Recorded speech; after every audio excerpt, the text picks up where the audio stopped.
Welcome back. आज हम विज्ञान का 9वीं क्लास से एक नया चैप्टर पढ़ेंगे, कार्य तथा ऊर्जा।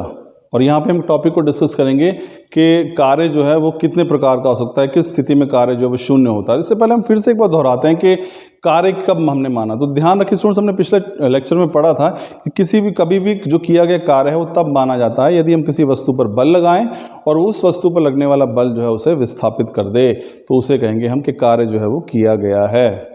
तो किया गया कार्य जो है वो तब है यदि विस्थापन हो और हमारे बल लगाने पर। अब देखिए इसका मतलब क्या हो गया। इसका मतलब ये हो गया कि कार्य को पूरा करने के लिए दो शर्तों का होना जो पूरा होना बड़ा ज़रूरी है। स्टूडेंट्स ये ध्यान रखिए, अगर मैं चाहता हूं कि कार्य किया गया हो तो दो शर्तें पूरी होनी चाहिए। पहला क्या है कि वस्तु पर बल लगना चाहिए, और दूसरी शर्त क्या है कि वस्तु में विस्थापन होना चाहिए। तो यदि कोई वस्तु, आप किसी वस्तु पर बल ही नहीं लगा रहे हैं, बल शून्य है, तो हमारे पास देखिए क्या है। अगर मैं बात करूं यहाँ पे, एक बार फिर से हम इसे बात करते हैं इसकी। अब देखिए यहाँ पे क्या था हमारे पास ये जो किया गया कार्य जो था वो किसके बराबर था, बल गुणा में विस्थापन। अब सोचिए दोनों की गुणा करनी है हमने। अगर मान लीजिए किसी वस्तु पर बल लगा ही नहीं रहे हैं, बल शून्य हो गया, तो विस्थापन की तो बात ही नहीं उठती, और ऐसे में जो कार्य किया गया है वो कितना हो जाएगा, 0 जूल। यानी आपने कार्य कोई किया ही नहीं है अगर आपने बल ही नहीं लगाया। दूसरी एक और चीज़ भी हो सकती है, वो क्या कि हम कहते हैं कि W जो किसके बराबर है, F गुणा में S। अब यहाँ पे क्या आपने बल तो लगाया है, F तो है, यानी सपोज करो आपने लगाया, लेकिन विस्थापन जो है वो 0 हो गया, वस्तु अपने स्थान से हिली ही नहीं। तो ऐसी स्थिति में भी जो किया गया कार्य है वो कितना हो जाएगा, 0 हो जाएगा। तो इसलिए हम कहते हैं कि जब हम कोई भी कार्य किया गया है उसको मानने के लिए हमारे पास दो शर्तें हैं। पहला क्या है, बल लगना बड़ा ज़रूरी है और वस्तु में विस्थापन होना ज़रूरी है। तो दोनों स्थिति में यदि अगर बल भी आपने नहीं लगाया, बल 0 होगा, तब भी किया गया कार्य जो है वो 0 हो जाएगा, और अगर विस्थापन 0 होगा तब भी किया गया कार्य जो है वो 0 हो जाएगा। अब इसमें उदाहरण लेते हैं हम।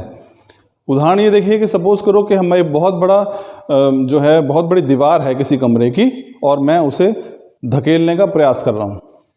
अब क्या हो रहा है, अब बल तो मैं लगा रहा हूँ ना, मैंने दीवार या अलमारी बहुत भारी है, मैं उस पर बल लगाना आरंभ करता हूँ, तो ऐसी स्थिति में क्या है कि बल तो लग रहा है, लेकिन वो अलमारी या वो दीवार जो वो खिसक ही नहीं रही है। इसका मतलब क्या हो गया कि उसमें विस्थापन तो हुआ ही नहीं। इसका मतलब क्या हो कि मैंने कोई काम किया ही नहीं है, मेरे द्वारा किया गया कार्य जो है वो 0 है। अब 0 बड़ा अटपटा सा लगता है कि ले हमने तो धक्के लगा लगा के इतना बल लगाया, पसीने छूट गए, और साइंस कह रहा है कि कार्य हुआ ही नहीं है। बिल्कुल विज्ञान की भाषा में यही है कि ऐसी स्थिति में मैंने आपको पहले ही बता दिया कि दो शर्तें दोनों ही पूरी होनी चाहिए, बल लगना चाहिए, विस्थापन भी होना चाहिए। और कोई भारी दीवार है, कोई भारी अलमारी है, भारी पत्थर है, मैं उससे बल तो लगा रहा हूँ, मेरा बल तो लग रहा है, लेकिन विस्थापन तो हो ही नहीं रहा। तो विज्ञान कह रहा है कि आपने कोई कार्य नहीं किया। कोई व्यक्ति सिर पे बोझा लेके खड़ा है, तो वो आप वहाँ खड़े खड़े परेशान, इतना बल लगाना पड़ रहा है उसको, लेकिन वो अपनी जगह से हिल ही नहीं रहा, एक ही स्थान पर खड़ा। तो विज्ञान कह रहा है कि आप कोई कार्य नहीं कर रहे।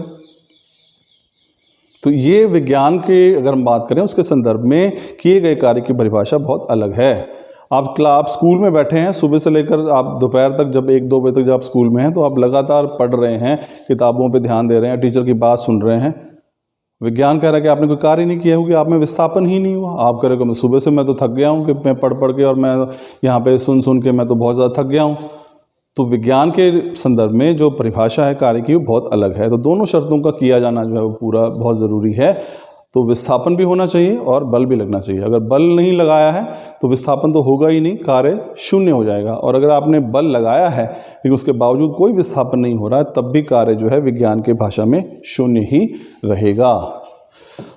अब देखिए इसमें एक चीज़ और ध्यान रखते हैं स्टूडेंट्स, यहाँ पे जो कार्य हैं वो 2 प्रकार के हो सकते हैं। कार्य की अगर हम बात करें तो कार्य जो है, किया गया कार्य 2 प्रकार का हो सकता है। कार्य कौन कौन सा है, एक हमारे पास है पॉजिटिव, जिसको कहते हैं हम धनात्मक, और दूसरा कार्य कौन सा है, नेगेटिव, यानी कि ऋणात्मक। तो छोटा सा टॉपिक है, इसको भी हम समझ लेते हैं क्या है। तो कार्य जो है वो 2 प्रकार का होता है, धनात्मक और ऋणात्मक। अब दोनों में अंतर समझते हैं।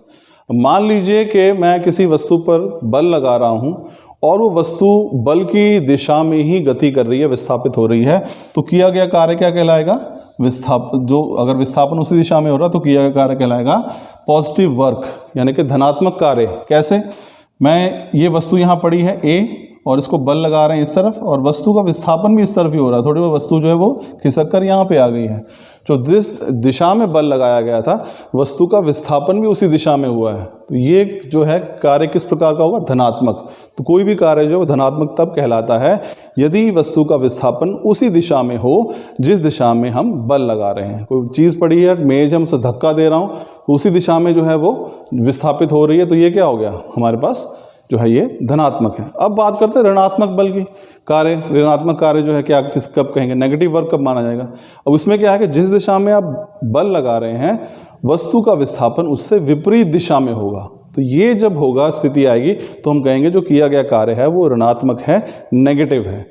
तो ऋणात्मक कार्य कब होता है, जब जिस दिशा में आप बल लगाएं वस्तु उससे विपरीत दिशा में विस्थापित हो। अब छोटा सा उदाहरण लेते हैं। सपोज करो यहाँ पुली है इस तरह से और यहाँ से इस पे मैंने एक जो है कुएं से, सपोज करो हम बाल्टी खींचने की बात हो रही है यहाँ पे। सपोज करो ये बाल्टी है और इसे कुएं से खींचना है हमने, ऐसे ये कुआं है मान लीजिए और इसे खींच रहे हैं। तो बाल्टी खींचने के लिए आप बल कैसे लगा रहे हैं, नीचे की तरफ, लेकिन जो बाल्टी है उसका विस्थापन किस तरफ हो रहा है, ऊपर की तरफ। तो बल जो है वो नीचे की तरफ लगाया जा रहा है कुएं से पानी निकालने के लिए, ऐसे नीचे खींच रहे हैं और बाल्टी जो वो ऊपर आ रही है। तो बल नीचे की दिशा में लग रहा है लेकिन विस्थापन जो है उसके विपरीत दिशा में हो रहा है। तो ऐसा कार्य क्या कहलाएगा, ऐसा कार्य कहलाएगा नेगेटिव वर्क यानी कि ऋणात्मक कार्य। तो स्टूडेंट्स हमने अब क्या पढ़ा है, हमने आज के टॉपिक में पढ़ा है कि कार्य जो है वो पूरा हो इसके लिए दो शर्तें पूरी होनी ज़रूरी है। बल लगना अति आवश्यक है, विस्थापन होना बड़ा ज़रूरी है। अगर आप बल लगा रहे हैं विस्थापन नहीं हो रहा है तो आपके द्वारा किया गया कार्य जो है वो शून्य है। अगर आप किसी भारी पत्थर को धक्का दे रहे हैं, आप बल तो लगा रहे हैं लेकिन वस्तु अपनी स्थान से विस्थापित नहीं हो रही है, तो ऐसे स्थिति में किया गया कार्य जो है वो शून्य है। दूसरी बात हमने करी है कि कार्य के प्रकार, तो जो वर्क डन जो है दो प्रकार के हैं। किया गया कार्य जो दो प्रकार का होता है, धनात्मक और ऋणात्मक। धनात्मक कार्य कौन सा है, यदि वस्तु का विस्थापन उसी दिशा में हो जिस दिशा में आप बल लगा रहे हैं तो ये कहलाता है धनात्मक कार्य, पॉजिटिव वर्क। यानी जिस दिशा में आपने वस्तु को धक्का लगाया वस्तु का विस्थापन भी उसी दिशा में हो रहा है। और ऋणात्मक कार्य क्या होता है कि जिस दिशा में आप बल लगा रहे हैं वस्तु का विस्थापन उल्टी दिशा में हो। तो एक बक्सा पड़ा है मेज के ऊपर, मैं उसे धकेल रहा हूँ, जिस दिशा में धकेल रहा हूँ उसी दिशा में वो आगे जा रहा है, तो ये कार्य कैसा है, धनात्मक। लेकिन कुएं से मैं बाल्टी खींच रहा हूँ, पुली के जरिए रस्सी को मैं नीचे की तरफ खींच रहा हूँ और बाल्टी ऊपर की तरफ विस्थापित हो रही है, तो ये क्या हो गया, ऋणात्मक कार्य हो गया। बल मैंने नीचे की दिशा में लगाया लेकिन बाल्टी का विस्थापन ऊपर की दिशा में हो रहा है, तो ये कार्य कैसा हो गया, ऋणात्मक कार्य। तो स्टूडेंट्स ये था हमारे पास कार्य पूरा होने के लिए शर्तें जो क्या थी और कार्य के प्रकार। आई एम श्योर कि आपको टॉपिक समझ में आएगा। Thank you.